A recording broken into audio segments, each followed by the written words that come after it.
Marie découpe ses cartes abîmées. L'oracle G murmure prophétie cachée. Rosie son guide aux ailes étincelantes. Elle voit les destins comme des jouets flottants. Tarot de Marseille sous la lune voilée. Les arcanes dansent des secrets révélés.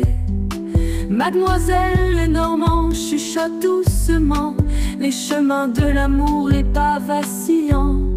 Sous l'étoile de Marie, nous sommes guidés. Les cartes sont magiques, nos âmes libérées. Voyageons vers l'avenir sans peur ni entrave, main dans la main, vers des rêves graves. Bonjour à tous, c'est Marie, j'espère que vous allez bien. Regardez-moi cette matinée. Il est 9 heures pour tout vous dire. Et j'ai pas été plus tôt ce matin, c'est dommage parce qu'il a fait soleil de très très bonne heure, mais ça n'est point grave.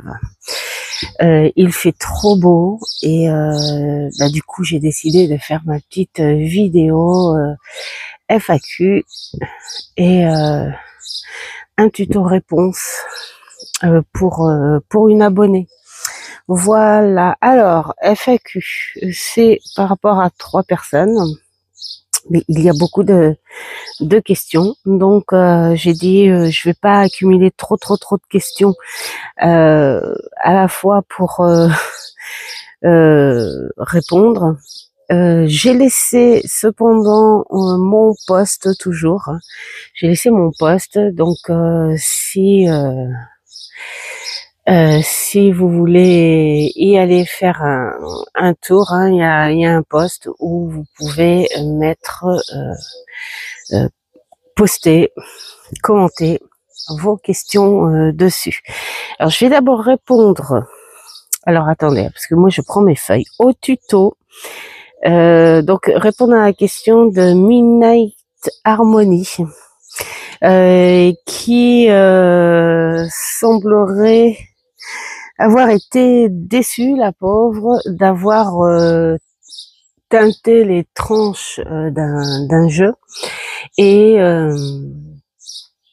que malheureusement ça a bavé de partout et donc la pauvre elle est déçue parce que voilà, quand on rate un jeu et puis en plus un jeu que l'on aime. Je vais commencer à éternuer. Je suis désolée. Voilà, ça y est, c'est fait. J'espère que ça va pas être ça pendant longtemps parce que... Alors tout d'abord, avant de répondre, installez-vous parce que je crois qu'il va y en avoir pour un petit moment. Bon, après, intéresse qui ça intéresse, ce genre de vidéo. Mais moi ça me fait plaisir de répondre parce que ça fait partie du partage. Et je me demandais pourquoi j'éternuais, mais oui, c'est parce que j'ai mis, mes arbres à papillons. Je suis allergique, mais je peux pas m'empêcher d'adorer regarder ces couleurs. Alors il y a 2 couleurs en fait, il y a du bleu et du mauve. Le petit cœur orange, ma petite lavande qui est d'un mauve presque fluo. Je voulais en faire la récolte, mais j'ai vu que il y avait, elle n'était pas complètement en fleurs, et puis les guêpes en ont besoin en ce moment. Donc il faut les laisser un petit peu, voilà. Et puis alors là, j'ai trouvé hyper original mon rosier et qui a fait une seule. Voilà, il a fait 1, 2, 3, 4, 5. En plus, c'est le nombre de mes enfants sur une seule branche, comme vous le voyez là. Voilà, sur une seule branche. Et puis, alors du coup, avec le poids, la branche s'est cassée. J'ai dit hop, tu vas venir. On va essayer de te faire. J'adore ce toucher velours. Enfin voilà, j'avais envie de mettre un petit peu l'été sur la table. Donc on continue avec notre ami Midnight. Donc la pauvre déçue d'avoir raté ses bordures et a demandé s'il y avait un moyen. Alors moi, le seul moyen que je dis, on peut plus, hein, c'est fait, c'est fait. Le seul moyen que je dis, sinon, s'il y a possibilité, alors tout dépend de la largeur du débordement, évidemment. Sinon, c'est de recouper si il y a possibilité, tout simplement. Et donc, je lui ai proposé, si elle voulait une démonstration, enfin un exemple, alors par rapport à ma méthode, bien sûr. Il y a peut-être sans doute d'autres méthodes, enfin bon voilà, et puis elle était ok. Donc voilà pour toi, Midnight Harmony, un petit tuto et explication pour les tranches. En faisant ce tuto, on va faire tout en harmonique, hein, justement. Je vais répondre aux questions, hein, voilà, au FAQ. Je vais d'abord expliquer pour les tranches. Alors, j'ai pris le Goya, le tarot des ténèbres. C'est très, c'est très gai avec le soleil. Il va bien à l'extérieur, en fait, hein. Voilà, il est très beau. Je l'adore. Et il s'appelle pas ténèbres pour rien. C'est vrai que ça aurait été sympa que les tranches soient noires. Alors je regarde si vous avez le visuel, parce qu'il est très sombre à l'intérieur. Ça s'appelle pas ténèbres pour rien. Et il est très sombre, bien sûr, sur le dos. Et c'est pas du ténèbre pour rien. Donc j'ai choisi de le faire sur ce beau tarot. Alors en premier, ne prenez jamais de feutre à alcool, quelle que soit la marque. Il faut surtout pas que ce soit du feutre à alcool, ni trop de feutre classique, parce qu'ils ont tendance à faire buvard. Alors surtout avec l'alcool, hein, quand d'ailleurs il y a des papiers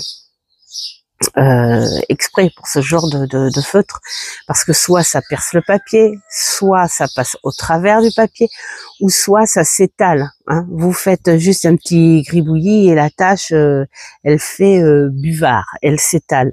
Et donc quand vous faites vos tranches avec, et voilà le débordement. Ensuite, quand on n'est pas trop habitué, enfin quand on n'a pas trop confiance, moi c'est ce que j'ai fait au début, c'est de prendre des embouts carrés. Voilà, parce que quand je vais prendre exemple sur ma feuille, mettons là vous avez la tranche, voilà. Parce que l'embout carré, quand vous faites ça, ça stabilise. Vous voyez l'alcool, ce que ça fait? Ça déborde. Je vous montre en même temps. Vous voyez, ça déborde. Mais l'idée de la mine carrée, ça vous permet de pas déraper. Parce que quand on prend la mine pointue, alors pour ceux qui le font comme ça, il y en a qui font comme ça. Et là, si tu fais pas attention, si tu vas, voilà, vous voyez, ça fait déraper à un moment. Voilà. Bon, alors, après, on peut très bien faire en mine ronde, mais l'idée, c'est de prendre de travers, c'est-à-dire que pas en pointe comme ça, mais comme ça. Et ça fait l'effet de la mine carrée. Vous voyez? Alors après, si vous n'avez pas de mine carrée, ce que moi je n'ai plus là actuellement, donc je vais être obligée de faire mes tranches avec la mine ronde. Vous faites un passage. Et une fois que vous avez fait le jeu, vous voyez si c'est assez imprégné ou pas, et sinon, bah, vous faites un autre passage, parce que, bah voilà, ça prend moins le bord, hein. Mais ça le prend sans déborder. Vous voyez, là, enfin, je sais pas si ça se voit trop caméra. Ici, vous voyez le débordement du feutre à alcool, et ici, il n'y a pas eu de débordement. Alors déjà ça. Ensuite, les mieux enfin pour moi, hein, qui ont des bonnes couleurs bien vives, ce sont les marqueurs permanents. Voilà. Alors moi j'ai celui-ci. J'en avais un autre avec l'embout carré, mais le problème c'est que bah, il a été usé, donc voilà. Et puis il y a celui-ci aussi qui est pas mal, mais la pointe est un peu plus fine. Donc je vais prendre plutôt la pointe plus arrondie et plus épaisse. Donc voilà pour le choix. Alors il y en a qui font avec des feutres classiques, hein, ils y arrivent très bien, bon ça leur va. Moi je sais que le feutre classique, il est moins prenant et il a tendance à la longue à s'abîmer plus facilement que le marqueur indélébile. Ensuite, pour ta tranche, tu mets face au dos. Jamais face, parce que si tu mets face à l'image, tu as tendance à faire comme ça au lieu de comme ça. Tu as toujours tendance à faire comme ça. Et donc, ce qui fait que tu as plus de marqueurs de ce côté. Donc, prends toujours face dos. Ensuite, alors il faut vraiment que tu t'adaptes à la couleur, bien sûr, hein.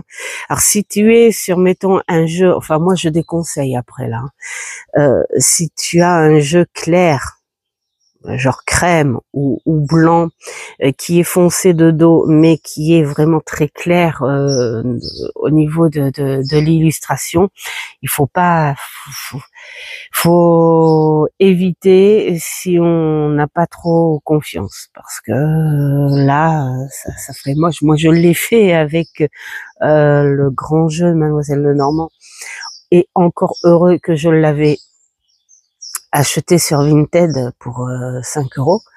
Encore heureux, parce que vraiment, j'avais mis de la dorure en plus, c'était beau, mais alors j'ai débordé, et j'ai même pas pu le recouper justement parce que le débordement était beaucoup trop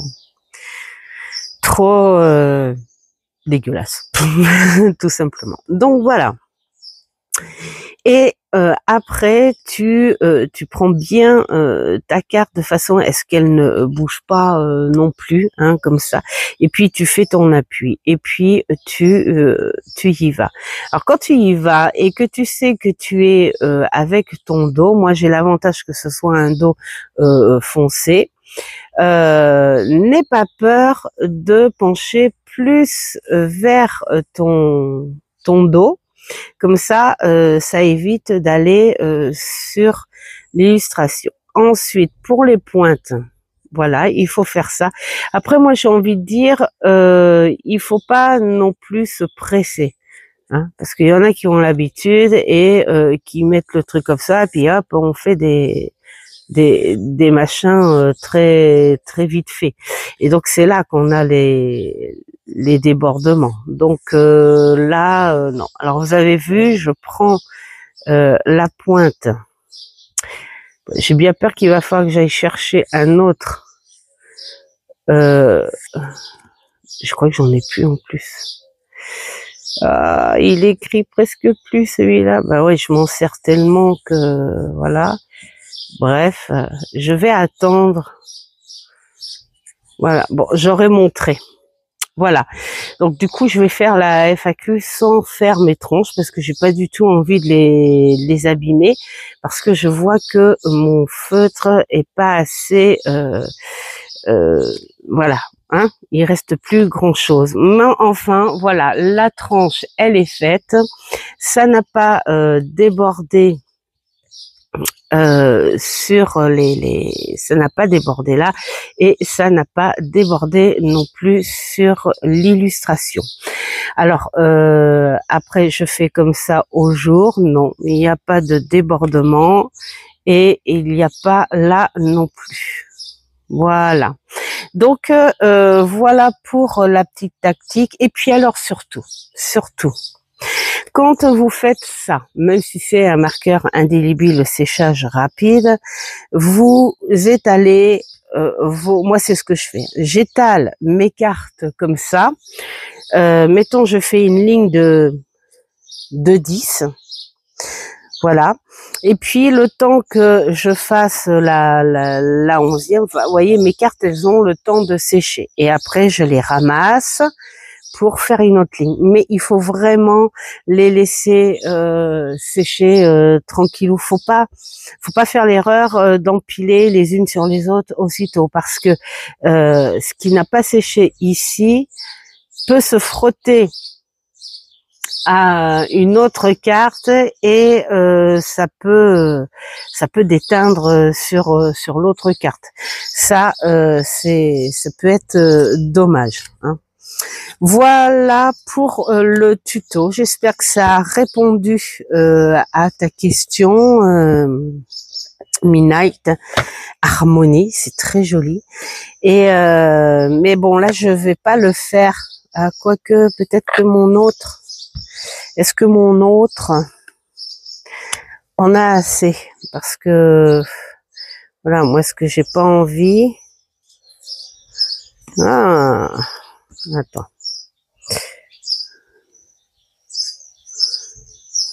Lui, il a l'air de. Non.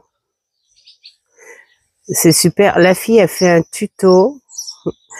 Mais il a l'air d'être plus trempé, mais il demande un petit peu plus de concentration parce que la pointe, elle est beaucoup plus courte et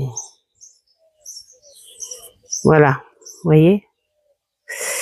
Et moi, je suis assez, comment dire, pas maniaque, mais voilà, je suis pas du genre à me manier, mais j'ai été quand même un petit peu plus, vous voyez, j'ai un petit truc, j'étais un petit peu plus vite. Mais le problème, c'est que si je me concentre à faire un truc comme ça, je pourrais pas répondre aux questions correctement. Donc non, faut vraiment que je m'en prenne un autre avec la pointe carrée. Ça tombe bien, demain je vais faire un tour espace culturel. Donc du coup, on va passer direct au FAQ où j'ai pris dans l'ordre. Alors, la première question, c'était de la part de Dominique, les harmoniques de l'amour, où elle me dit comment, dans quelles circonstances et à cause de quoi as-tu débuté la cartomancie? Alors moi, j'ai beaucoup aimé cette question parce que alors, on va aller quand même un petit peu en arrière. Quand j'étais petite, le peu que nous avons vécu avec notre mère, on la voyait souvent faire des jeux comme ça, hein, mais le truc très tradi, hein, avec le jeu de 32, et puis le tarot à jouer. Et avec ça, donc elle faisait les cartes et elle faisait les solitaires aussi. Le souci, c'est que nous, on n'aimait pas ce qu'elle faisait parce que quand elle s'en servait, c'était beaucoup par savez, la cartomancie d'il y a 40 ans, voilà, on s'en sert avec beaucoup les croyances, et elle, voilà, c'était son truc, son bébé de se venger avec ce genre de pratique, aimer jeter les fameux sorts, voilà. Hein.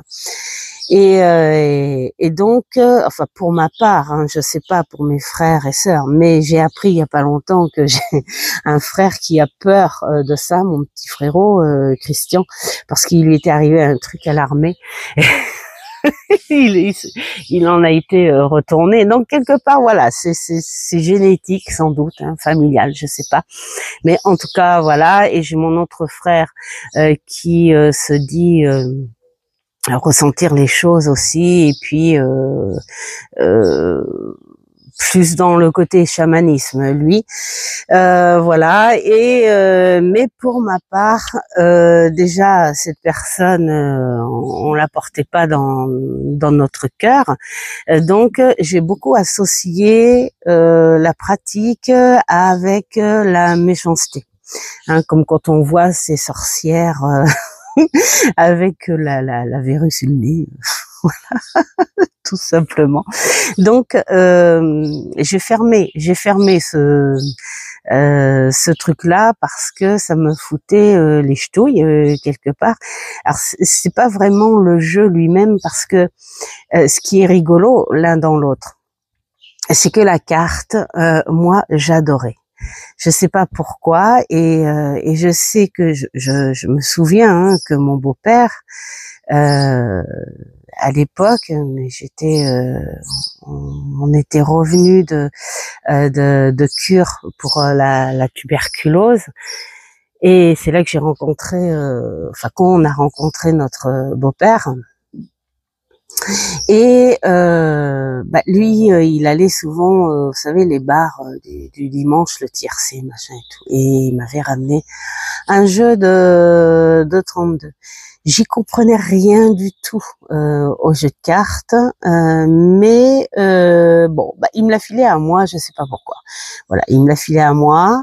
Au fond, il était très gentil, et donc du coup, moi je m'amusais à brasser les cartes, mais j'adorais brasser les cartes. Donc j'avais pas peur des cartes elles-mêmes. Ce que j'aimais pas, c'est la personne.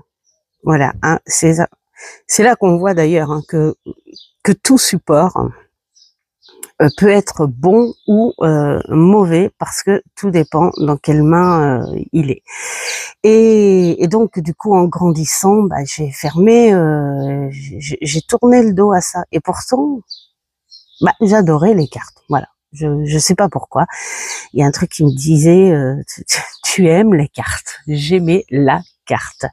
Et du coup, en grandissant, en évoluant, voilà, hein, on est retourné, on a été encore séparés, après on a été émancipés, enfin tout ça, vous voyez, la vie a fait que pendant très longtemps et tout le temps, il y a eu coupure avec ce genre de choses.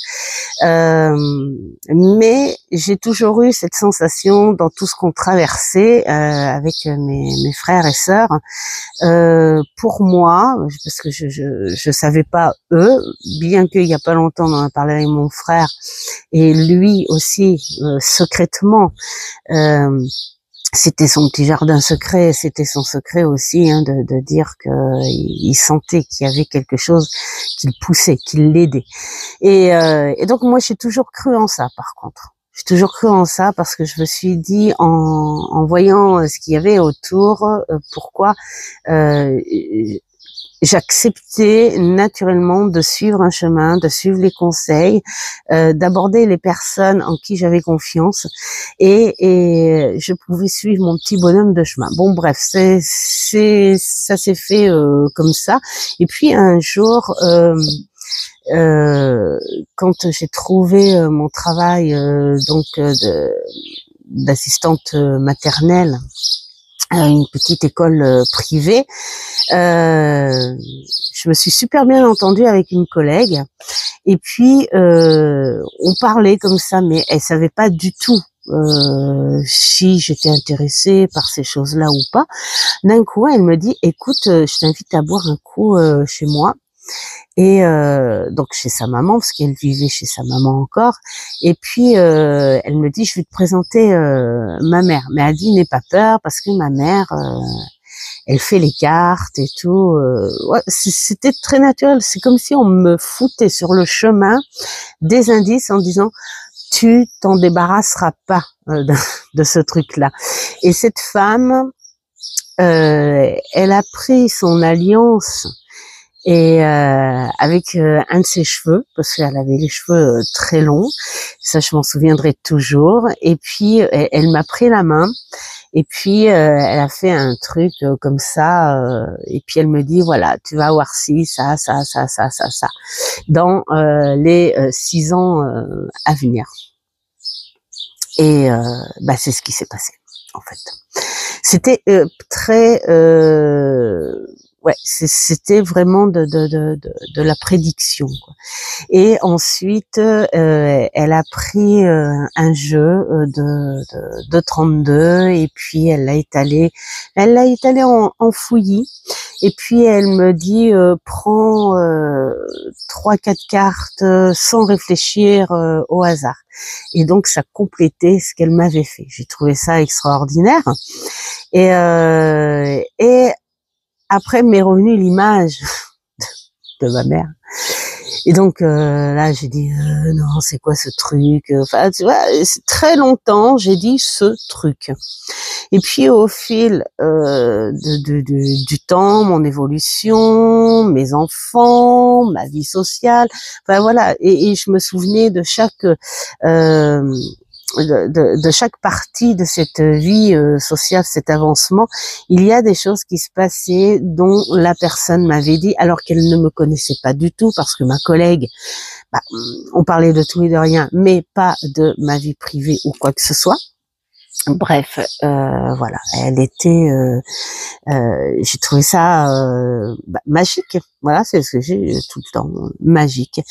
Et ça me freinait encore parce que, d'ailleurs, je l'ai dit à ma collègue, t'as eu une enfance heureuse, toi. Enfin, je voulais un petit peu de renseignements sur la personnalité de sa maman, voir si c'était le même genre de personnage que la mienne, quoi. Parce que j'associais encore ce truc-là avec l'image de ma mère.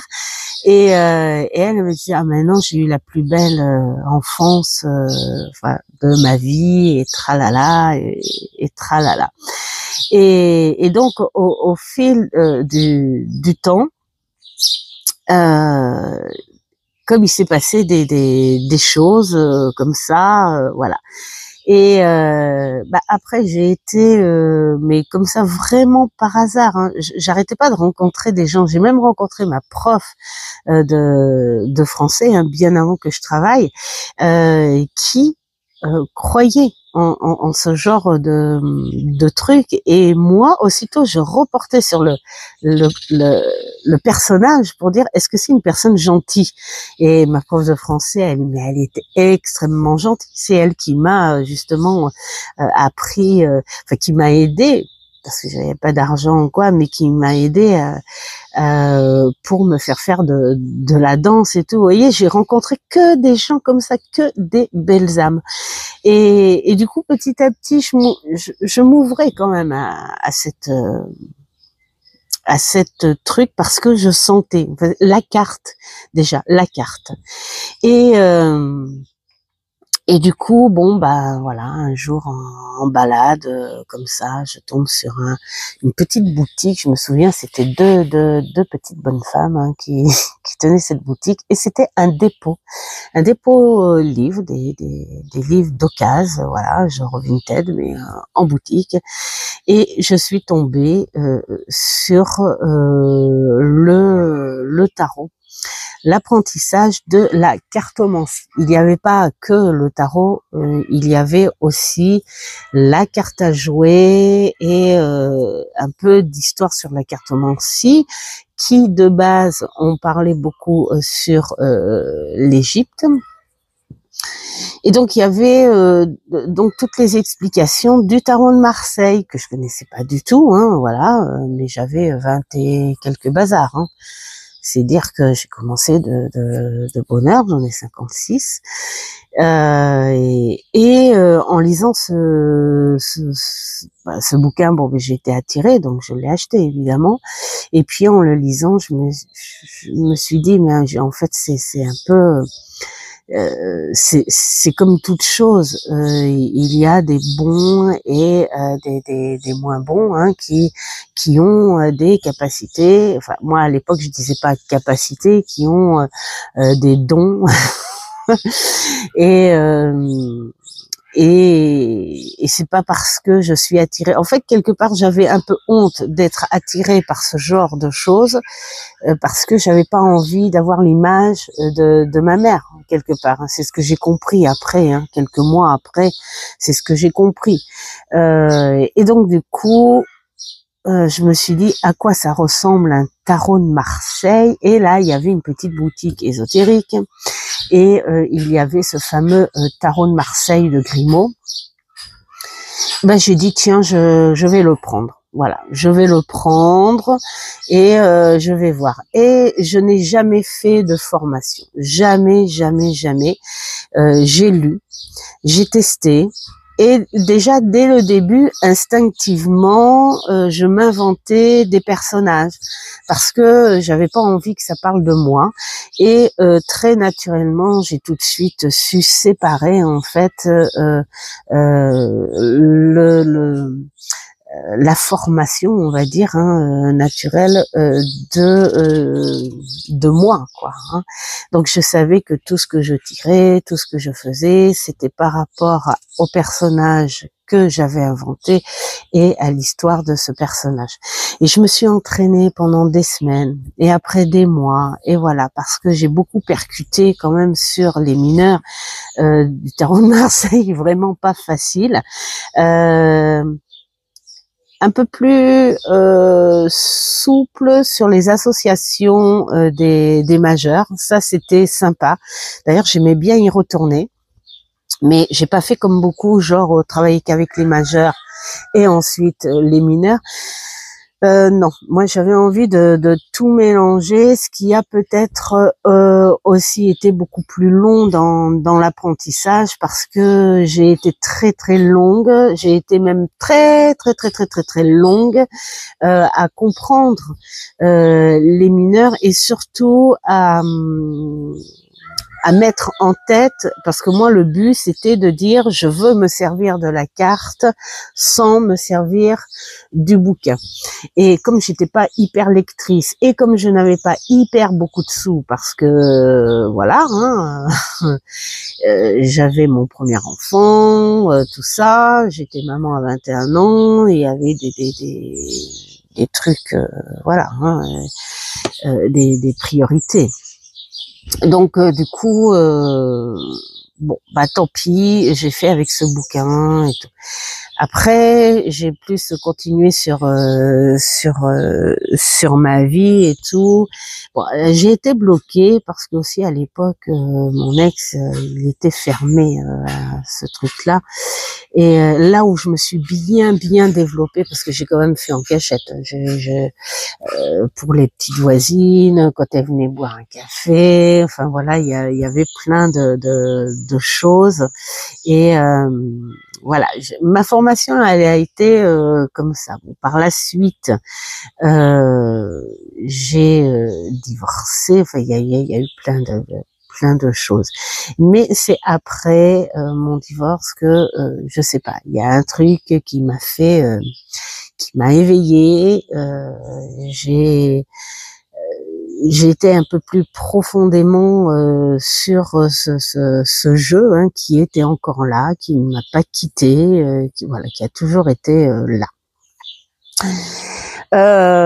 Et donc c'est comme ça que j'ai commencé pour comprendre Je n'ai jamais fait de formation, mais je me suis intéressée à beaucoup de reportages sur l'histoire du tarot. Et moi, c'est comme ça que je me forme en fait. Je suis pas trop lecture, et moi, j'ai besoin de mouvement pour avoir des explications. Quand je veux des détails, c'est pas avec un mot que j'aurai des détails. Donc, je préférais un visuel, je préférais une voix, un son pour mieux comprendre les choses. Et j'ai adoré, voilà, tout simplement, j'ai adoré. Et donc pour moi, je voyais que par Monsieur Marseille. J'ai fini par l'appeler Monsieur Marseille. Là où je me suis un peu plus développée quand même, c'est quand j'ai rencontré mon petit Mamour. Maintenant, ça fait 23 ans que nous sommes ensemble. Et j'ai développé un petit peu plus, mais après j'en dis pas plus parce que ça va répondre à une autre question.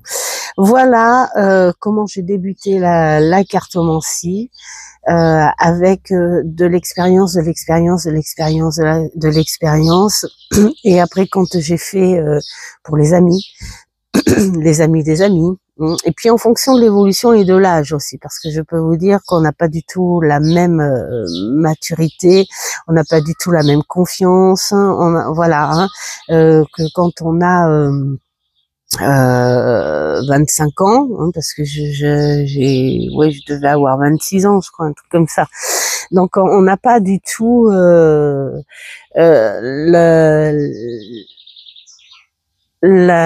comment dire, la même confiance, tout ça. Donc c'est vrai que pendant très longtemps, j'ai fait beaucoup avec le bouquin, et je dis merci bouquin. Et petit à petit, je rajoutais des choses de moi-même. C'est ça qui est bien dans la formation, parce qu'une formation, c'est très bien. Merci à ceux qui font des formations. Après, faut tomber sur les bonnes personnes, parce que voilà, il faut que les personnes aussi soient imprégnées du jeu pour pouvoir faire des formations. Mais c'est pas en sortant d'une formation vraiment que tu as tout compris. C'est pas vrai. Pour moi, une formation, c'est une base. Moi, j'ai pas eu de formation. Ma base, c'était mon jeu, c'était mon bouquin, et c'est au fil du temps où j'ai compris certaines erreurs, j'ai compris de la maturité, de l'avancement, de la confiance. J'ai compris aussi à ne pas avoir peur aussi de dire ce qu'il y avait à dire, de ne pas avoir peur du retour des gens, parce que comme dans toute chose, il y a des bons retours et des mauvais retours, ce qui est logique, parce qu'il y a des personnes qui n'acceptent pas, même si on pourrait dire entre guillemets la carte est plutôt prévenante, mais on n'accepte pas la réponse. Donc voilà, on n'est pas obligé d'avoir de bons retours, ou des choses qui bloquent, mauvaise interprétation, ça peut arriver aussi. Tout ça, il faut pas en avoir peur. Il faut avancer avec ce qu'il y a, et il faut avoir confiance en soi. Et il faut y ajouter, parce qu'il y en a qui sont très protocolaires sur la lecture du tarot, parce que on est codé sur les formes, sur les tenues, sur les couleurs principalement. Ces couleurs, surtout Marseille. Je peux vous dire que si voilà, il faut bien le suivre, ce code couleur, d'où le fait que les mineurs n'aient pas de scène ou quoi que ce soit, parce que on est sur sur les couleurs et la numérologie aussi. Donc on est plus basé là-dessus que sur la scène comme le rider. Bref, et petit à petit, tu y ajoutes ta personnalité et ton évolution. C'est pour ça que tout jeu, hein, moi j'ai envie de dire. La cartomancie en général, c'est une grande évolution et là tu l'apprends avec des leçons de vie. Euh, Quand tu vois des personnes qui sont terribles avec, d'où l'expérience que j'ai eue, et d'autres personnes qui sont d'une très grande bienveillance avec. Et c'est là que tu vois que le support s'adapte à toi. Donc, principalement, la cartomancie dépend aussi de celui qui l'a en main. Enfin, pour moi, c'est comme ça. Voilà, Dominique. J'espère que je vais pas être aussi longue à chaque réponse parce que sinon, ça va être grosse galère. Alors, les chouettes cartes Dorine. Ma petite Aurélia, ma petite chouette, j'aime bien l'appeler ma petite chouette, en plus elle adore les chouettes. Alors elle, sa question c'est: partages-tu cette passion avec ton chéri ou certains de tes enfants?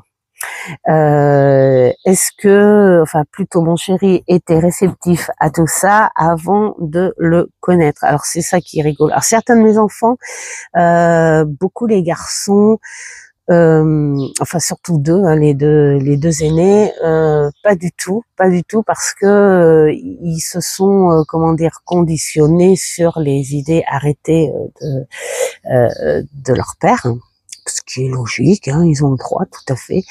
Et puis alors mon petit troisième fils, hein, Rudy, lui, il est plus intéressé sur l'invisible. Ça le perturbe. D'ailleurs, c'est même lui qui m'a fait découvrir la chaîne GRM Paranormal, parce que il pense qu'il y a quelque chose. Voilà, à côté de chacun, pour tout le monde d'ailleurs, hein. Voilà, donc il est plus côté ça. Les cartes, bon, c'est pas, voilà. Ma première fille, ma fille aînée, elle est entre deux. C'est surtout qu'on dirait qu'elle a peur de dire ah ouais, parce que comme elle est proche de ses frères, elle veut pas que ses frères se moquent. Mais c'est souvent qu'elle m'appelle, qu'elle me dit tu pourrais me faire un jeu, s'il te plaît. Donc voilà. Et puis ma petite dernière, bah là justement, elle a essayé de venir vers moi en s'achetant des jeux au début, mais elle s'est tournée vers une autre fois, et donc elle s'est voilà un petit peu séparée de ça. Sauf que là, voilà, pour son bac, elle m'a demandé de faire un jeu. Donc voilà, elle est entre deux, mais bon, hein, elle va avoir 18 ans, c'est l'âge un petit peu, voilà. Et puis alors pour Mamour, bah Mamour, ce qui est rigolo, c'est que il savait pas du tout que j'étais là-dedans, hein. Il y a eu le passage justement entre le divorce et ma rencontre avec Mamour sur une étape de 4 ans. Où j'ai pas touché du tout à la carte parce que j'en avais pas l'énergie, et puis parce que bah, quand il arrive des choses, pour moi, je ne demande pas aux cartes, je laisse les choses venir. C'est parce que quand c'est débuté, quand il y a une situation qui a commencé, je la laisse arriver et je me laisse travailler là-dessus. Je me fous dans le bain et je dis bon bah on verra bien ce qui se passe. Mais voilà, je n'interroge pas la carte pour savoir si ça va bien se passer ou pas, parce que ça je m'en fiche en fait finalement. Le truc c'est d'être en plein dedans. Mais bon, comme on dit, hein, c'est toujours le cordonnier le plus mal chaussé. Et je prends toujours à l'instant. Et donc c'est pour ça que j'ai pas touché du tout la carte, même pour les autres, parce que j'en sentais pas l'énergie. J'étais plus concentrée à mon avancement, aux démarches, la vente de la maison. Enfin voilà, il y avait tout ça. Et puis après, bah peut-être 2 ans, presque 3 ans après, j'ai rencontré Mamour. Et donc il était en vacances en Vendée. Et alors c'est rigolo parce que notre première balade, un petit resto, tout ça, voilà, on se retrouve à marcher au bord de la plage, à l'île de Noirmoutier d'ailleurs. Et alors ce qui était rigolo, c'est que sans savoir que je pratiquais les cartes et tout, on parle réciproquement un petit peu de nos familles et tout. Et puis là, il me fait, oh ben moi j'ai une grand-mère, je peux te dire qu'elle te foutrait les ch'touilles et tout. Et là, il me parle de sa grand-mère, de ses petites poupées, les petites sorcelleries solognottes. J'ai dit c'est dingue, c'est un truc qui me lâchera jamais. Donc voilà. Et puis donc je me suis dit ouais bon bah alors il baigne dedans et puis alors en me disant bon lui il était entre deux en fait hein, mais le respect parce que il est très proche de sa maman, il adore sa maman et sa maman est très ouverte plus du côté de l'esprit. Et puis les anges, tout ça, enfin voilà, elle est très très très très ouverte à ça et ainsi que sa sœur. Donc je me suis dit, j'avais cette sensation de me dire, je sais pas, mais j'ai l'impression que je vais m'épanouir dans ma pratique sans faire les choses en cachette et tout. Et puis pas étonnant. Hein. Après, quelques années après, du coup, là, je me vois pratiquer le tarot de Marseille. Quand je suis arrivée ici, donc j'ai fait la rencontre de tous ses amis et tout, et c'était pas facile hein, parce qu'on a quand même 10 ans de différence hein, avec Mamour, hein, et c'est moi la plus vieille. Et donc, ses copains, tout ça, enfin ses potes, tout ça, c'est du même âge, quoi. Et du coup, ils m'ont demandé, voilà, enfin voilà, ils se sont pas occupés du tout de la différence d'âge, rien à foutre. Et ou c'est moi en tant que cancer qui suis immature. Mais ils ont pas vu la différence. Non, ils s'en foutaient. Et d'ailleurs, même quand j'avais mes enfants, et quand ils venaient à la maison, ils jouaient avec ils jouaient avec les mots, ils adoraient quoi. Enfin bon, bref. Et donc, j'ai fait les cartes pour les uns, pour les autres, pour les amis des uns et tout machin, tout ça. Et du coup, après, là est venu dans une boutique ésotérique aussi, où j'ai rencontré l'oracle Béline, et qui me paraissait très brut, très... j'ai dit celui-là, il me le faut. Et une semaine après, je suis retournée à cette boutique, et j'ai vu l'oracle G, et j'ai dit il faut que j'arrête d'aller dans cette boutique sinon je vais tous les prendre. Et encore pendant quelques années, plusieurs années même, j'ai tourné avec Marseille, Béline et l'oracle G, et j'aimais bien en fait leurs différences à chacun.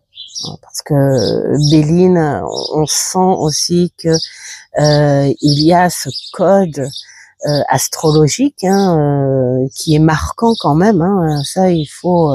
Et pourtant, c'est rigolo parce que je me suis jamais tournée vers l'astrologie parce que je trouvais ça hyper compliqué, comme pour la numérologie avec Monsieur Marseille. Et je trouvais ça hyper chiant. Chiant, mais voilà, tu le prends quand même, hein, voilà. Et donc après l'oracle G, pour moi, on était plus sur une base de la vie de tous les jours, en toute simplicité. Alors quand je dis en toute simplicité, je parle de la vie. Je parle pas du jeu, parce que finalement, ce jeu, il n'est pas si simple que ça. On peut le prendre en toute simplicité. Oh, j'ai dû faire bouger mon truc. Mais il n'est pas si simple que ça. Donc, j'ai eu le temps de travailler pendant plusieurs années avec ces trois jeux. Et c'est ça qui est bien. C'est de pas s'encombrer, parce que bon, à l'époque, moi, j'étais pas partie pour faire une collection. J'étais partie pour comprendre différents types de jeux cartomancie, mais voilà, pour les garder, c'est mes mentors, ils sont à moi, et d'ailleurs, j'autorisais pas le toucher parce que j'avais encore certaines fausses croyances, et genre toucher, faut pas laisser quelqu'un toucher ton jeu, enfin bon, bref. Et donc voilà pour ta réponse, Aurélia. Et il y avait quoi aussi? Ah oui. Comment t'es venue l'envie d'ouvrir ta chaîne YouTube? Eh ben, c'est tout simplement Mamour et puis ma fille, ma petite, je vais dire Nana, c'est pas grave, elle regarde pas la vidéo, donc je vais pas me faire engueuler. Et en fait, à force de me voir mon travail et puis ma pièce, ma collection, ils m'ont dit mais pourquoi, parce que c'est vrai que je partage pas trop avec eux. Alors Mamour un petit peu plus, mais lui, les collections, il n'arrive pas à comprendre le sens. Pour lui, la collection, il en voit pas le sens, et ce qui est logique hein, pour lui, hein, voilà. Et alors on parle de beaucoup de choses sauf de jeux. Voilà, on parle de beaucoup de choses en rapport à la cartomancie, parce que ça l'intéresse, surtout la médiumnité. Et ma fille, la carte, c'est pas ce qui l'intéresse le plus, et je trouve que c'est barbant d'imposer, mettons, une passion qui n'intéresse pas. Tu peux pas imposer ta passion, c'est une passion. Donc si tu tombes sur quelqu'un qui est du même niveau que, enfin même mentalité plutôt, sur une passion, bah ça c'est génial, t'en parles. Hein, c'est comme les passionnés de BD ou les passionnés de foot. Tiens, Mamour, c'est un passionné de foot. Donc du coup jeux vidéo. Donc du coup il va se rejoindre à en parler qu'aux personnes qui sont réceptifs à ça. Voilà. Et donc, ma fille, elle me dit, mais pourquoi tu ouvres pas une chaîne? Voilà, tu ouvres une chaîne et tu cibles les personnes qui sont tout aussi passionnées que toi. Et c'était pas facile. Mais bon, voilà, c'est grâce à eux. Mais ma chaîne, vraiment, je continue à le dire, c'est vraiment le but du partage. On n'est pas sur le genre je veux tout ça, je veux plein de vues, je veux. Au début, c'était un petit peu la pensée que j'avais, parce que je me dis comment ça se fait que les gens ils ont tout ça et pas moi. Et peut-être parce que aussi je me sous-estimais, ce que disait Mamour, et que j'étais pas dans mon naturel, et qu'il fallait que je reste naturel, et que il fallait pas qu'on s'attende à avoir du monde et du machin. Et c'est vrai, j'ai dit mais oui, je suis con quoi. Oups, gros mot, pas grave. Je suis là pour partager, et s'il y a que 10 personnes, on partage au moins. Hein, c'est comme si t'invitais 10 personnes à boire un coup et puis passer une matinée ou une après-midi, voire une journée à parler de passion. Et du coup, le fait de tout rechanger, tout ça, ça s'est bien enclenché, et c'est surtout que je fais de très très belles rencontres. Voilà, des accroches, plein de rencontres, on va dire amicales. et que j'adore. Hein. Merci encore d'ailleurs. Hein. Voilà pour ta réponse. Maintenant, alors maman liseuse, Pauline. Alors Pauline, elle me dit j'ai plein de questions en tête et tout. T'es pas obligé de répondre à tout. Ben si, bien sûr que si, que je vais répondre à tout. Je vais essayer juste de me dépêcher, mais je vais répondre à tout parce que voilà, il faut être transparente et puis tes questions elles sont super bien aussi, hein. Donc voilà, vous gênez pas, lâchez-vous, n'ayez pas peur. S'il y a des questions auxquelles je ne veux pas répondre, ben j'y répondrai pas, hein, tout simplement. Voilà. Alors Pauline, quand est-ce que je compte reprendre le blabla du dimanche? Bah, sur la spontanéité, j'en sais rien du tout. Tout ce que j'espère, c'est que le peu que j'ai fait, ça a aidé les personnes qui ont eu leur réponse et ça a été fait avec beaucoup de bienveillance. Et mais bon, c'est pas impossible que je reprenne pas. Hein. Hop, j'ai une petite araignée sur ma feuille, j'essaye de pas l'embêter. Donc je sais pas, ça sera sous la spontanéité parce que alors, moi avec mon problème d'éparpillement, de concentration, et si je fais du projet et que je sais qu'il y a des dates arrêtées, un temps, un machin, je suis tout de suite perturbée. Et donc tout ce que je fais, bon, sauf des choses vraiment obligatoires, là je m'y tiens. Mais comme c'est pas hyper chargé, comme les rendez-vous, les choses comme ça, bon ça va. Mais pour mes actions, mes envies, tout ça, c'est vraiment aléatoire et sous la spontanéité. Comme ça, au moins, je ne me perds pas et je ne risque pas de trahir. Parce que des fois, je dis ah ouais, si tu veux, je vais faire ça et ça, et en fait, je m'éparpille ailleurs. Et ça trahit un petit peu l'engagement que je fais et ça me gonfle parce que c'est pas fait exprès en plus. Donc du coup j'ai dit allez hop, on limite les dégâts et je ne fais plus ça, voilà. Mais il est possible que je reprenne. Voilà. Et puis donc et le tirage des guides, donc c'est la même chose. Voilà. Alors, et si je devais garder un seul et unique jeu, ce serait lequel et pourquoi lui? Et là, c'est une question qui est très très dure parce que après ce que je viens de raconter, on pourrait dire oh bah c'est évidemment Monsieur Marseille, c'est logique. Mais si j'avais eu deux, mais j'ai pas le droit à deux, bien sûr que ça aurait été Monsieur Marseille et un Lenormand.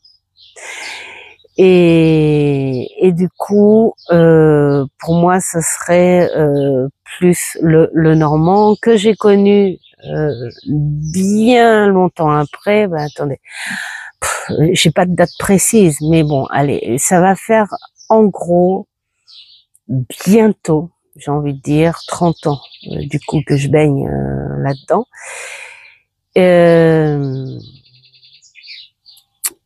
Mais ça doit faire à peu près, ouais, j'ai envie de dire une quinzaine d'années. Puis je vais pas te donner en détail parce que c'est idiot, je me souviens plus, mais enfin bon, c'est à peu près ça, où j'ai rencontré l'histoire de cette personne. Et mais vraiment par hasard, hein, c'est en voulant me mettre un petit peu à la carte à jouer pour exorciser certaines petites choses. Et donc je suis tombée sur l'histoire de cette femme. Et quand j'ai parlé, parce que j'en parle un petit peu avec Mamour, hein, sur les reportages que j'ai et tout, et puis j'ai dit j'aimerais bien voir ce que c'est ces jeux, voilà. Et puis il m'a offert mon premier petit le Normand. Bon, j'ai dit, ça m'a un petit peu perturbé au début parce que ça ressemblait pas, et justement, hein, ce sont des créateurs qui se sont bien sûr inspirés de cette personne, mais j'aime beaucoup cette personne parce que même là encore maintenant, elle reste mystérieuse, elle fait parler, hein, les oiseaux. Elle fait parler de par son côté magique, mystérieux. Elle fait parler aussi de par la jalousie. Est-ce vrai? Est-ce pas vrai? Voilà, hein, tu m'en diras tant. Mais en tout cas, dans tout ce que l'on peut dire sur cette personne, elle avait un réel don. Alors, moi, je parle pas de dons, je parle de grandes capacités. Et le problème, c'est que les gens, ils arrivent pas trop à comprendre, en fait, cette capacité à la cartomancie, ou ce côté intuitif et tout. Et les gens, ils veulent pas, en fait, quelque part, inclure dans la cartomancie qu'il y a de tout. Et que, pour moi, la capacité d'une personne très intuitive, c'est une personne qui est à l'écoute, qui est au ressenti et qui est au visuel. Il y a un peu de tout. Et la cartomancie, c'est quoi? Ben, c'est un peu ça. C'est pour ça que moi j'aime bien, je préfère avoir les gens en face de moi plutôt qu'au téléphone. Quoi qu'au téléphone, tu as l'intonation, tu as l'écoute. Mais quand tu as la personne en face de toi, moi je suis une clairvoyante. Et il faut pas avoir honte, hein, j'ai envie de dire, t'es pas un magicien en tant que cartomancien, t'es pas un magicien, t'es pas un extraordinaire, hein, ça se saurait. Sauf que il faut pas avoir peur de dire que dans la cartomancie, il y a la sensation vibratoire, ce que tu peux ressentir d'une personne. Hein. Il y a des gens qui savent de suite, oh, celle-là, je veux pas m'en approcher, parce qu'il y a si, enfin, voilà, ou celle-là, ouah, je sens un truc qui accroche, j'y vais. Il y a aussi les mimiques, et naturellement, c'est comme du comportementaliste, en fait. Hein. Tu vois naturellement la bouche, les yeux, tu vois sur l'ensemble de la personne si elle est gênée, si elle a peur, si elle est tendue, si elle a ci, si elle a ça. Ça fait partie des choses, d'une sensibilité que la personne a, qu'elle peut percevoir. Et ça fait partie du travail. Enfin, moi, je veux dire, voilà, je le vois comme ça. La carte, c'est un très bon support parce que je peux vous dire que au ressenti, au visuel, il y a un peu de tout, hein. Et puis bon, moi j'ai ma guide en supplément, mais elle vient pas là uniquement pour dire bon allez, hop, au boulot, on y va. Non, c'est si il y a quelque chose entre deux lignes que j'aurais pu louper, ben elle intervient. Voilà, tout simplement. Mais c'est pas tout le temps, c'est pas tout le temps. Et les cartes, bien sûr, complètent très bien le visuel et le ressenti que j'ai par rapport à la personne que j'ai en face de moi. Et je me suis éparpillée, hein. Je me suis éparpillée. Donc, pour moi, que ce soit tarot ou j'ai le paysagiste qui est là, ça va faire du bruit. Oh zut! Je sais pas si je vais pouvoir continuer dehors. Apparemment, il est parti se garer ailleurs. Ah, ça va faire trop de bruit, ça. Où il s'en va. Tu t'en vas, tu t'en vas, tu t'en vas. Qu'est-ce que tu fais? Il est en train de faire le tour de l'église, là. Non, ça va, il est parti. D'accord, je sais plus ce que je disais. Donc, si je devais garder, hein, je vais dire direct comme ça parce que je me suis complètement éparpillée. Vous voyez mon problème? Donc, si je devais garder un seul jeu, ce serait voilà le petit Lenormand. Et pourtant, c'est cruel parce que je peux vous dire que le vrai couteau suisse, c'est le tarot. Je ne vais pas dire que Marseille, parce que je peux vous dire que le Raider se défend très très bien. Et c'est pas le Graal hein, non plus le Marseille.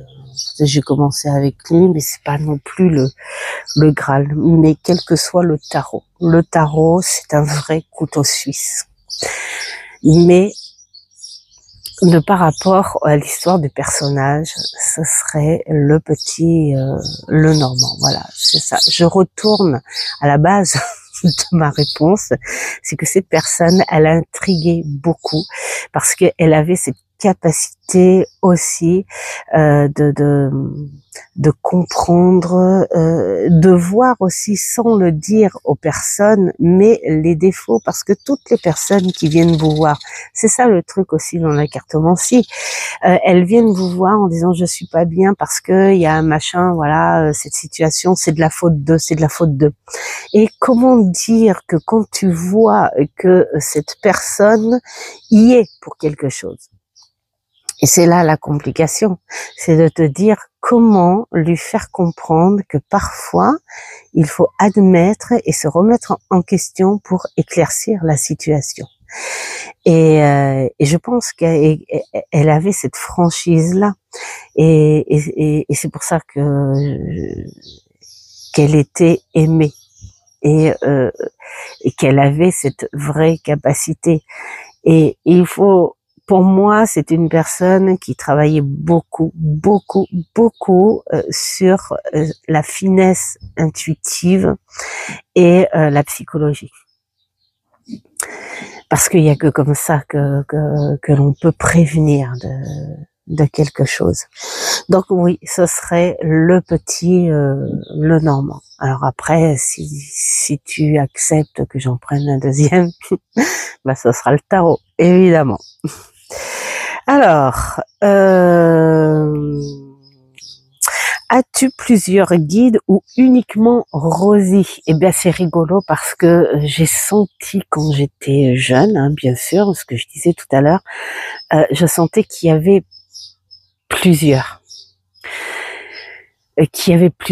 Mais j'avais pas les capacités. En fait, vous voyez, moi, je sentais qu'on me disait va vers cette personne, et donc j'allais vers la personne. Ou va. Vous voyez, un exemple. Quand je cherchais du travail, donc j'étais dans un centre de jeunes ados.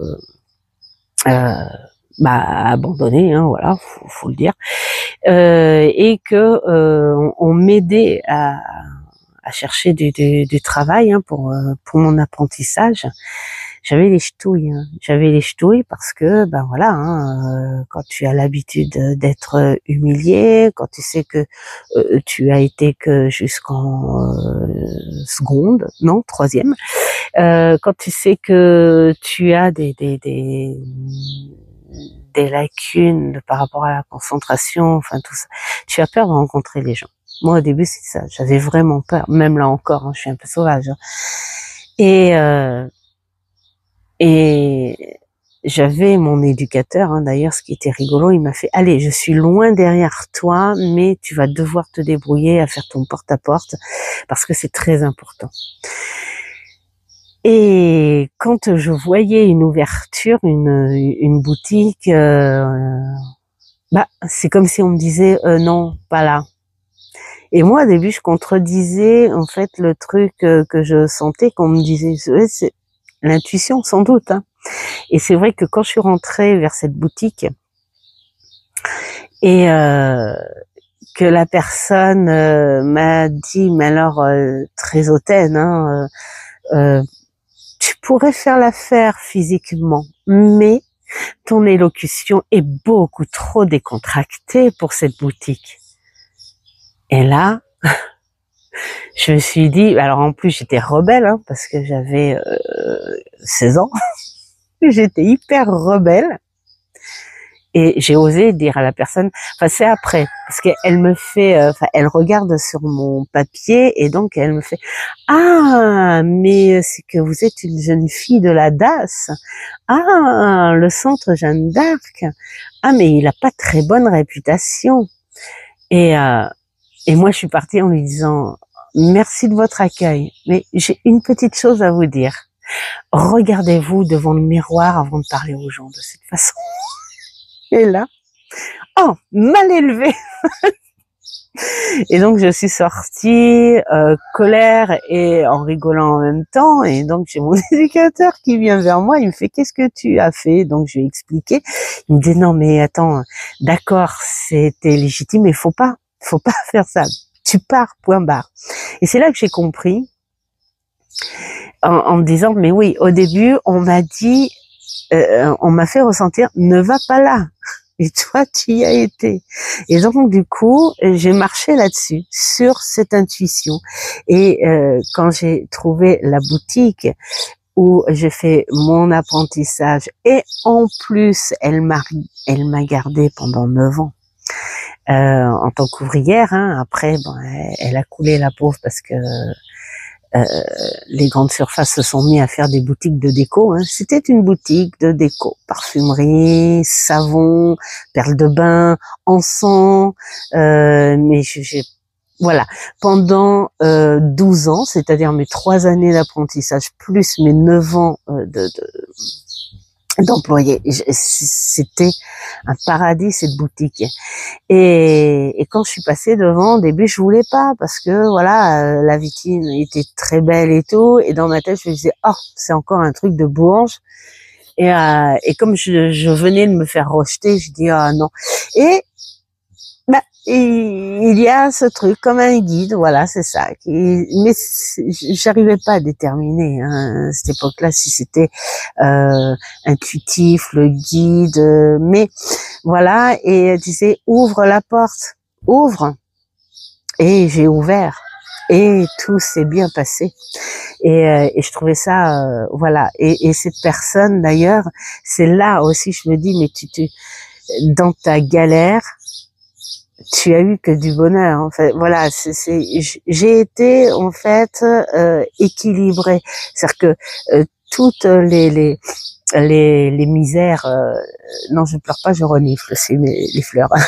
les misères que j'ai eues en fait finalement ont été compensées par plein de très très belles rencontres et j'ai adoré quoi. Voilà. Et donc cette personne m'a fait faire un test.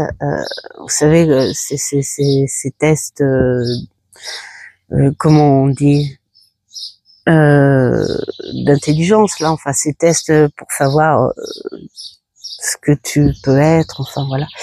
Et là, j'avais donc du haut de mes 15 ans, on m'a fait lire Moby Dick, moi qui suis pas lectrice, et on m'a posé la question, qu'est-ce que j'en pensais, et très naturellement, j'ai été dans une espèce de psychologie profonde entre la différence animale et humaine, et pour moi, j'avais dit que la grosse différence, voilà, et puis le sens de l'histoire, enfin bon, bref, et tout. Et donc, j'avais été reçue, mais haut la main, et c'est la toute première fois que j'avais eu une espèce de reconnaissance où on me disait, tu sais que tu pourrais faire travailler dans le psy, quoi, parce que voilà. Donc j'étais bon, pour moi j'ai pris ça vraiment du fait, c'était l'entrée en fait dans la boutique. C'est ce qui m'a permis de rentrer dans le boulot, d'être d'avoir réussi ce test et de continuer. Voilà.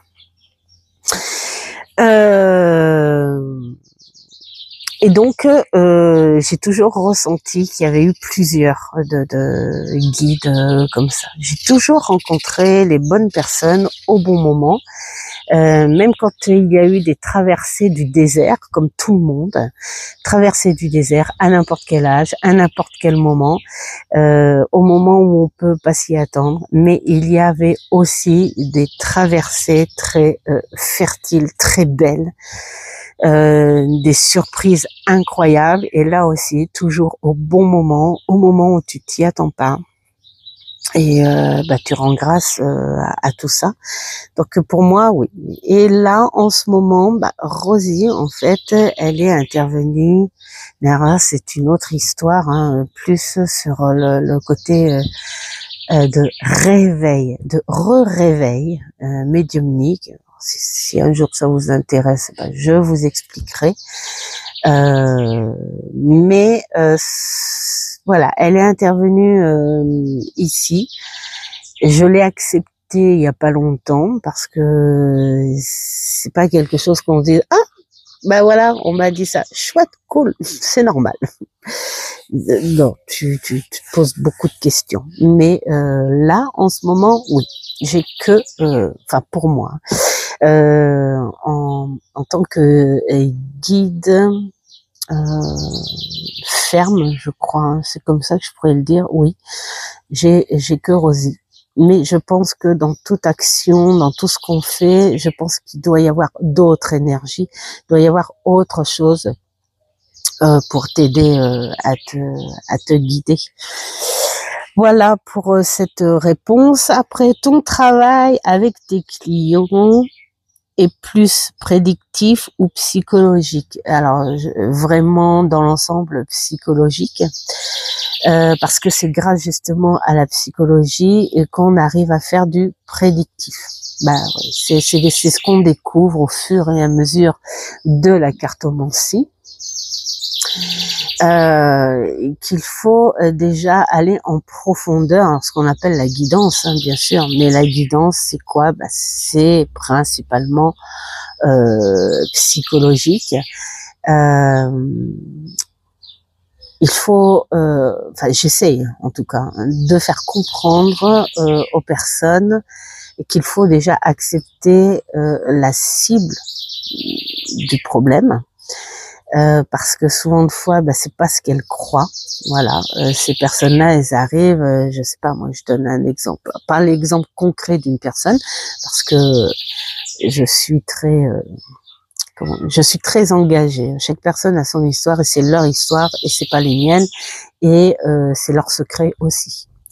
Mais pour exemple, mettons une personne vient te voir et te dit voilà, j'ai perdu mon travail, je suis sûre que c'est à cause des collègues, c'est à cause de ceci ou le patron ou le travail qui me convient pas. Et là tu te dis oui, bien sûr, c'est vraiment possible. Et là tu prends ta carte. Mettons, allez hop, je sais pas moi, tu tombes sur l'ermite, par exemple. Et cet ermite-là, il te dit, et si tu allais un peu plus loin que ce que tu penses, va un petit peu plus en arrière, avec toute franchise, remets-toi un petit peu en question, ou plutôt en introspection sur des situations mêlées à ce que tu ressens par rapport à ton travail. Et en fait, cet ermite, il t'invite à prendre du recul et à accepter d'autres problèmes que tu veux ignorer et que finalement tu accuses un autre problème. C'est-à-dire que le vrai problème, l'ermite te dit, c'est ton couple. Et comme tu es pas bien, mettons, dans ton couple, admettons que tu sois avec un pervers narcissique et tout, tu es complètement dans le déni, dans la peur. Donc, tu vas accuser quelque chose qui te fait moins peur et qui, au final, dans ton stress de couple, de déni qui te fait changer ton identité, tu te mets à détester tout ce qu'il y a autour.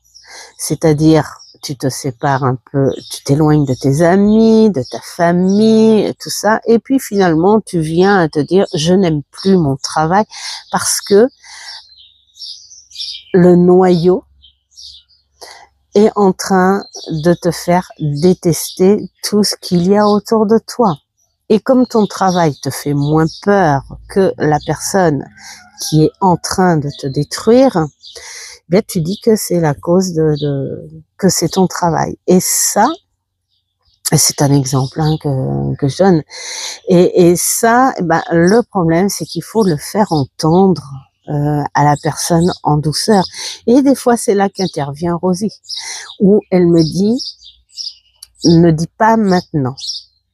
Accepte pour l'instant ce que la personne voit au fond. Et avec l'ermite, dis-lui plutôt d'écrire, mettons, pourquoi pas, hein, sur un papier, en toute honnêteté, qu'est-ce qui ne va pas dans ma vie à part le travail? Et en rester là. Il faut apprendre à la personne de faire son travail aussi et qu'elle s'aperçoive d'elle-même. Parce que si elle n'a pas envie d'entendre que ça vient de son couple, mettons, elle va dire ouais c'est trop nul, voilà, hein, genre ouais, elle parlera pas comme ça, mais elle dira ouais bah c'est complètement hein, idiot et puis je m'en vais comme ça les mains dans les poches et puis tant pis. Donc c'est pas facile, mais avec le point psychologique, tu peux aider les personnes à y voir plus clair et à avancer, bien sûr. Donc c'est beaucoup plus. Après, il y a des personnes qui viennent direct, hein, genre, bah oui, pour du prédictif. Genre, voilà, j'ai décidé de déménager, je veux aller à tel endroit, oui ou non. Voilà. Donc là, on est plus parti, oui, sur un prédictif, accompagné d'une petite guidance quand même, genre, mettons, oui, ça peut se faire. Il n'y a vraiment pas de souci. Mais il faut l'enthousiasme, il faut la motivation et il faut y travailler maintenant. Parce que c'est pas autour de vous que ça va travailler tout seul si vous mettez pas en action. Donc il y a un peu un mélange, mais bon, c'est vrai que entre le prédictif et la guidance, il y a quand même un petit mur, hein, voilà. Donc voilà. Mais c'est beaucoup psychologique et les gens reviennent beaucoup pour ça. Hein. J'ai même un monsieur qui revient tous les 3-4 mois. Pourtant, je lui ai dit, attendez 6 mois, 8 mois, voire 1 an même. Mais non, il a besoin. Voilà, tout simplement. Donc, bon, bah, tu peux pas les repousser non plus. Hein. Voilà. Alors, au bout de combien d'années d'apprentissage t'es-tu autorisé à passer professionnel? Eh ben, très longtemps. Comme je disais, j'ai peut-être fait 7-8 ans avec Monsieur Marseille. Après, j'ai fait à peu près pareil avec voilà. Bon, après, j'ai dû attendre une bonne 15, 16, j'ai pas de date précise, mais plus de 10 ans en tout cas, hein, avant d'avoir confiance en ça. Alors je suis pas passée pro d'un coup comme ça. J'ai fait mon petit, je suis passée pro en fait, c'est quand, enfin réellement pro. Que concentré là-dessus après le Covid parce que je faisais en parallèle parce que j'avais déjà mon numéro de ciré bien sûr hein, parce que il y a toutes les démarches évidemment à faire mais j'avais ma petite auto-entreprise de artisanale hein, où je faisais boutique éphémère et tout. Et en parallèle, donc avec la chambre des métiers, j'avais autorisation donc de faire mon côté cartomancie, bien sûr. Voilà. Mais j'en faisais pas beaucoup parce que j'étais beaucoup plus prise à mon côté artisanal que la cartomancie, mais je ne lâchais pas la cartomancie parce que voilà, pour moi, j'adore son évolution, j'aime l'adaptation de cette cartomancie. Beaucoup de choses à accepter, beaucoup de choses à rejeter, entre autres avec tout ce qui peut être les croyances, les foi, les machins, les ceci, les cela. Arriver à faire comprendre en toute simplicité les choses. D'ailleurs, ce que j'aime, je l'ai pas encore acheté son livre, mais je crois que je vais bien l'acheter, le livre de Chloé sur justement les croyances, sur le cartomancie là, voir ce qu'elle en pense. Et après, quand il y a eu justement le Covid, je me suis plus concentrée justement sur mon travail. Mais j'ai carrément lâché parce que je sais pas, c'est comme si c'était un signe. Déjà, ça a commencé, je peux vous dire, quand j'avais changé de travail, bien sûr, parce que j'ai changé de code postal, on va dire. Donc, du bord de la mer, je me suis retrouvée chez les châteaux et les forêts. et donc, bien sûr qu'après, je me suis retrouvée à travailler. Alors, ça change dans une grande surface en tant que responsable de rayon.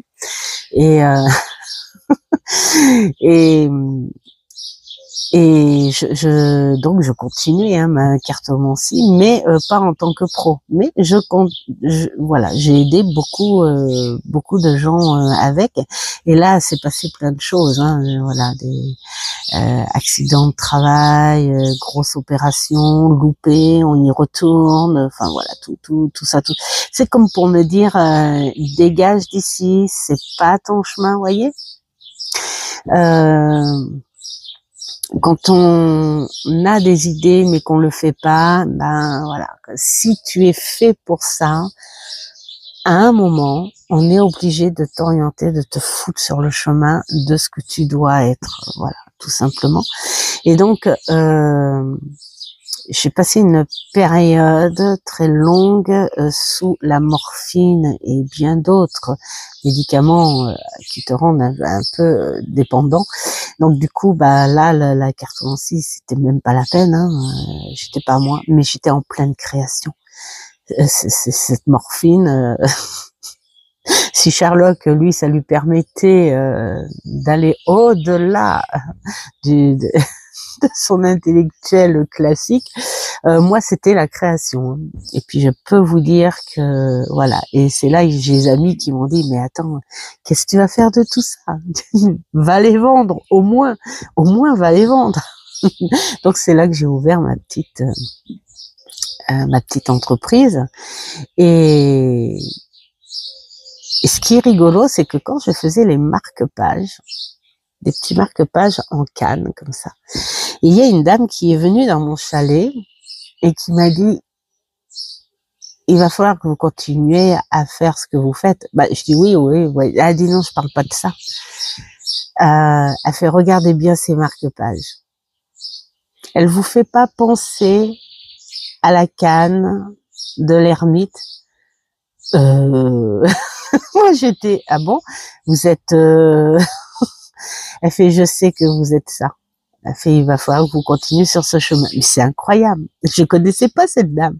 Du coup, elle m'a pris une dizaine de marque-pages pour des cadeaux d'assiettes pour Noël. Mais c'est dingue, j'en revenais pas. Et ça m'a fait tilt. Et quelques mois après, il se passe le Covid. Voilà, comme si on te guidait. Et j'avais le choix, soit accepter l'aide de l'État et d'essayer de remonter un petit peu. Mais quand tu es auto-entrepreneur, c'est pas du tout pareil que. D'ailleurs, il y a de grands commerçants, tout ça, qui ont cramé les pauvres à cause de ça. Donc c'est pas moi, petite artisane là, qui va remonter la pente avec ça. Donc, ce Covid m'a permis de bien me concentrer, de reprendre mes jeux, d'être dedans. Et puis là, Mamour, il m'a dit, écoute, tu as ton numéro de ciré. Enlève ta boutique et garde que la cartomancie. Et là, j'ai commencé au téléphone, bien sûr, hein, puisque ça traînait un petit peu. Mais c'est vrai que tout le monde croit que la cartomancie, ça rapporte, machin.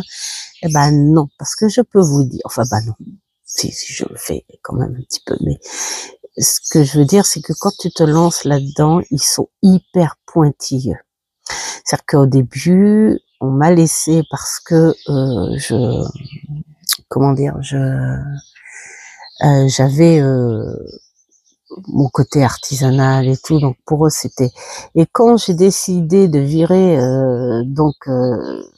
mes bijoux, mes machins et tout, et de me concentrer là-dessus, ils ont dû changer le style de mon entreprise. Et là, j'ai eu le droit à plein de questions. Pourquoi? Parce que dans côté politique, en fait, ce métier est considéré comme... alors, c'est toléré en tant que métier, bah oui, mais il est considéré aussi beaucoup dans l'arnaque, malheureusement. Il n'est pas très bien reconnu. Voilà, donc tu es obligé, hein, mais oui, c'est presque un compte rendu, quoi.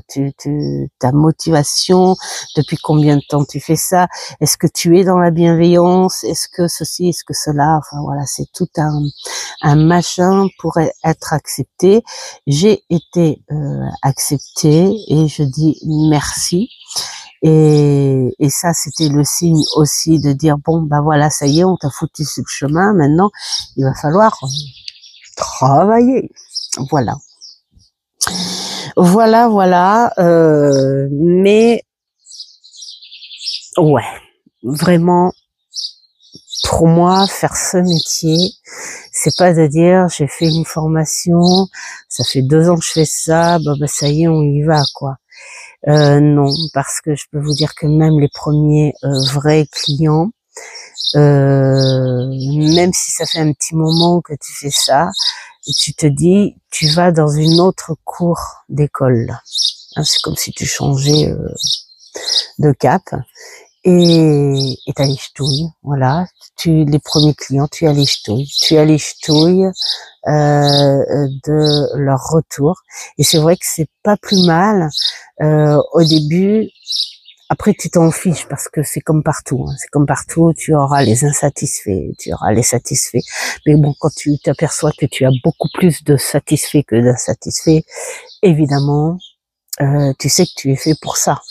Mais c'est bien dans les débuts d'attendre le retour des gens. Bon, il faut savoir que de nos jours, avec l'évolution, tu as affaire à beaucoup d'égoïsme aussi.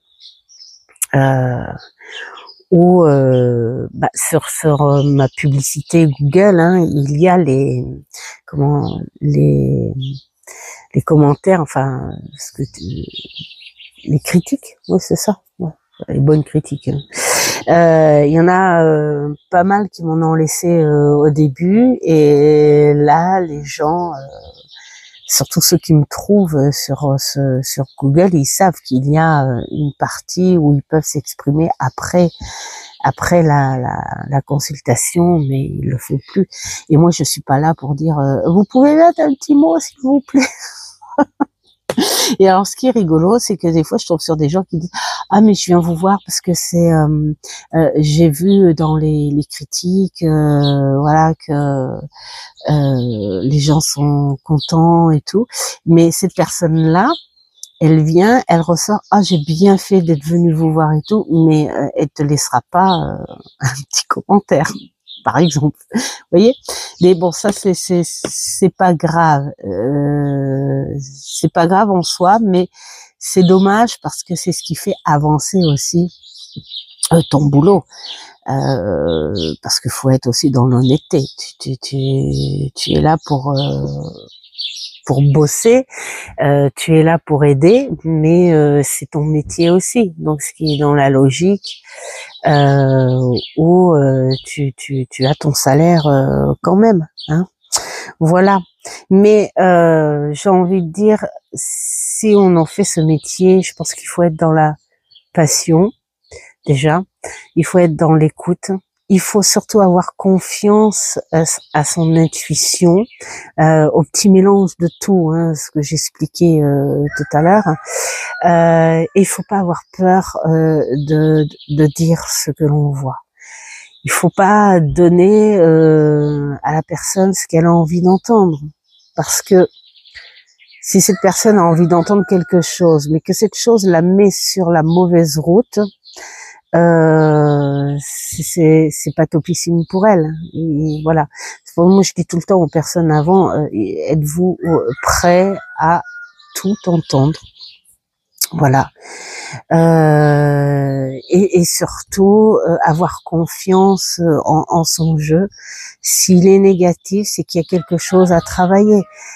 Et en soi, j'ai envie de dire, c'est pas tout négatif, parce que si on te parle de quelque chose que la personne n'apprécie guère, évidemment, mais ça veut dire que c'est le moment d'y travailler justement pour pouvoir avancer. Donc voilà. Si on veut en faire son métier, il faut pas se dire que tout est acquis en fait au bout d'une formation, même si la formation dure 1 an ou machin. Il faut avoir principalement confiance en soi, aimer son jeu, et puis croire fortement à son intuition et ne pas imposer les gens avec tes croyances. Surtout pas ça, parce que voilà, faut être dans leur histoire et pas dans tes croyances. Voilà, j'espère que ça a répondu. Y a-t-il des jeux avec lesquels tu n'as pas réussi à créer de lien? Ouais, beaucoup. Donc je les ai vendus d'ailleurs. Je les ai vendus.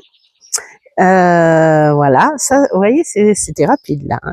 C'est quels sont tes critères lorsque tu achètes un jeu? Eh bien, mes critères, lorsque j'achète un jeu, il est très visuel. Vous voyez, par exemple, tiens, celui-ci, il est là, il est comme ça. Il est très visuel et je l'ai acheté à une époque parce que moi, je suis pas genre, je n'aime que les couleurs, je n'aime que ça. C'est comme le cinéma ou les chansons, tout me plaît. Il faut juste que ça accroche. Et là, c'était une période où j'avais envie de connaître justement ce côté un peu sombre, ce côté ténébreux. Et j'avais envie d'un visuel, on va dire de l'enfer, du fantastique, que ça fasse pas un enfer brut, plutôt un enfer imaginé comme au cinéma. Et ce jeu m'a tout de suite attiré. Donc après, j'ai été voir quand même s'il y avait des vidéos là-dessus, parce que bon ben voilà, hein, je voulais pas non plus que acheter pour rien. Mais c'est avant tout visuel. Alors après, quand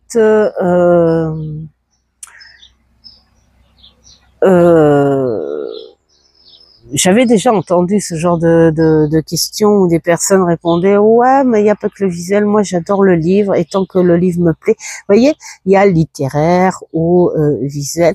Moi je sais que si le bouquin me plaît, mais que le visuel me plaît pas, je ne prends pas. Pourquoi? Parce qu'il y a un moment où le bouquin, je m'en sépare.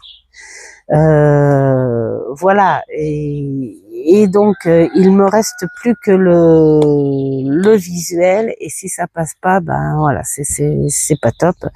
Je n'aime pas. En revanche, si le visuel me plaît fortement et que je trouve que le bouquin est banal, ben je m'en sépare très facilement et je reste sur mon visuel. Alors, il y a des critères que j'aime beaucoup. Donc sur ce style, parce que il y a des moments, il y a des énergies où tu aimes bien. C'est comme quand tu aimes bien voir un film d'horreur de temps en temps. Enfin voilà, te faire peur, faire monter l'adrénaline.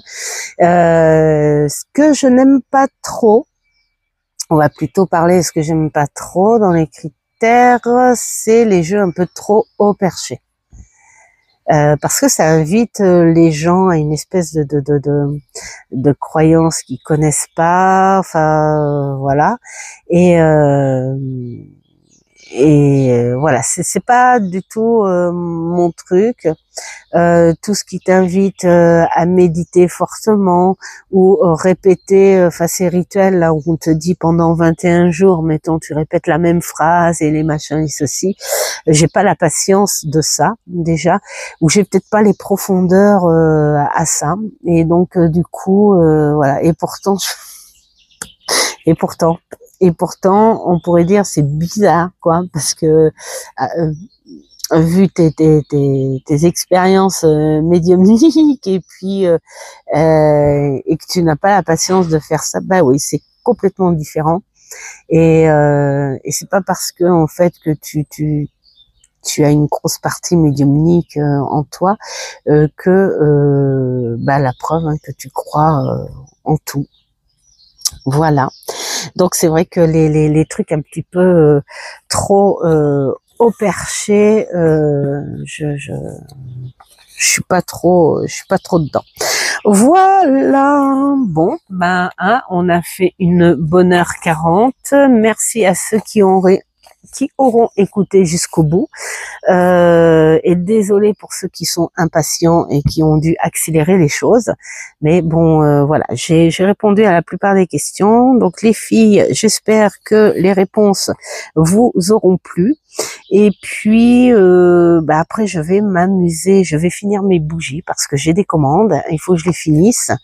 Et donc là aujourd'hui je vais finir mes bougies, et après je vais attaquer quand même sur le tag de Valérie Mariotte et Hugues, la chaîne Saint-Cide, que je trouve hyper sympa. Donc voilà, j'ai du petit travail à faire, c'est cool.